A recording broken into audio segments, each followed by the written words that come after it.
ago chemen kenyeme nyemi mehi kenyemi menyi na nyeme keson lo ife ni dogan hi mimba nye fe nye dengo manye mene huwe ko nyenkwa wo kenje Onor Ji Onor TV no woni fe mo ne egba iji Kasemɔ Ga Kasemɔ Ga ni fe mo ne eji nnoko ni won ta wo kewa wo he nyemi menke na nyeme fe ni legami ojugba meni nuga meni legma meni le kandemu wo ba jeshishi ke wo gani ngabi e Kasemɔ no we wo ba gbafa ya ke mo fe mo ke ehe awo mi nya wawo koni wo hu wanye ni na gbemi ahun wo hie no kamo no ni gbenu wo pa age ake mo ni nu e ba nu mo ni nye anma ba nye nma mo ni nye awie hu ba nye wie ni kaji anma ye he ko hu onye okane keke wo fe won ya wo hie ni ye won ke ni fe mo na mi hu mo fe mo no ye he mi se ake obasumu ni okase gan ye gbefe gbenu o fine in telephone yi boy ye screen e no e wo ke okwe ke ko nma ke ji na gbako obanyo otwami ni wo gba hesani moni ntawo ekase e banye etwa ko ni wo wie he boni wo ba fele wo ha ni se ni wo pe wo je shishi ke wo gani ma nga bi wo fake ba she mene wo ba sumo ni wo chano e wo keje ese no ni baaji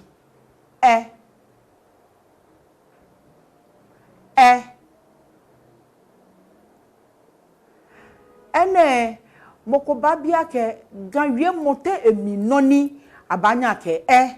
ajeshishi ene leji shi ani chumo komedi mahanye masmo ni mo femu ayaka ehe ekwe mo femu ayata wo blofo ba ke research mo femu ayabote ni biyami kaje wo pe ekonwe ko ni akemi aha mi heto ni intawo tawo ba channel no ni channel ji fo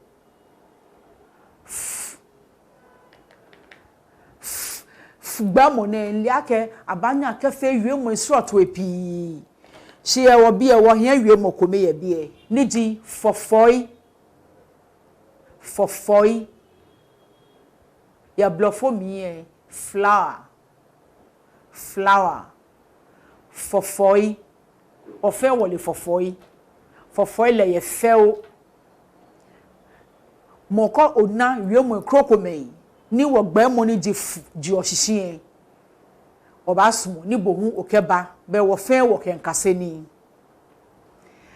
no ni wo kan yo ni wo cho na efe wo ba kpafa ya ke kaji okwe wo screen e no oba na ka wo wie mu efe asha awo no ahawo e wo kaji ole no ni poni ji fofo ke okwe oba na ke enne ji fofo o makpafa ya ke je ni o kwa ni ekeke ake no ko ni okwa shi o pe oyin ake o kaseni wo be ni obotoe o kwe keke o kwa emigbela mo hu ye brofo mi ko ni no awabo ni onyonu ni bi eshishi ojugba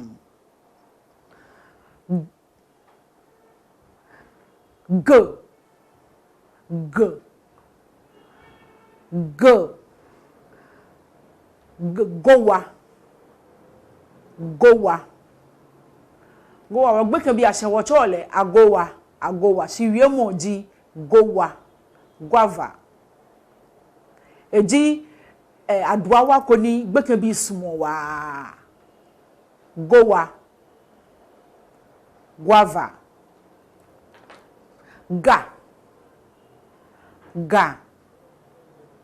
ga ni wo ye wo wawo biana ga ring ga gba mo ni ji g wie moi wo ye wie mo so to epi fe ko ismo ni esa na enyo nu wo ke ba pe wonye wonmela fe shikaji wo habo no kwamo no bo wo ba adamo no ni oketa wo wiemu esrot we be wo fe wo kenkase ni no ni channel ji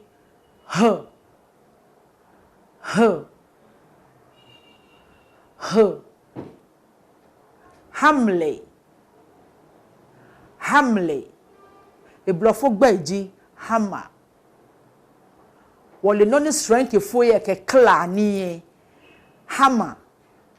e gangbaji hamle hewolo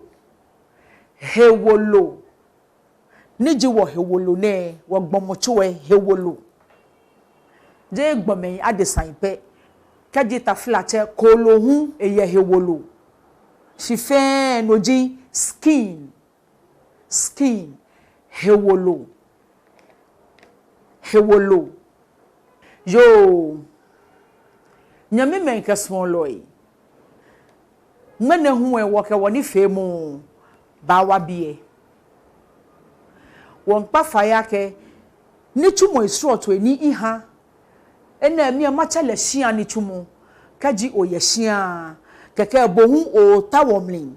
wa ha fofoi wo ha no kwamo no kome mi hum ke tawomo sroto yo fatahi koni kaji wo pe konwe bohu nye oke ono aba fatahi be wo hu o kaseko keje nwo mi huma kaseko keje onwo keke wasani efe eye emu ye ne kan leka ne no ho masumo ni makpa faya ke wonye mi men chemen na ne men Kasemɔ lo fe ni yo manse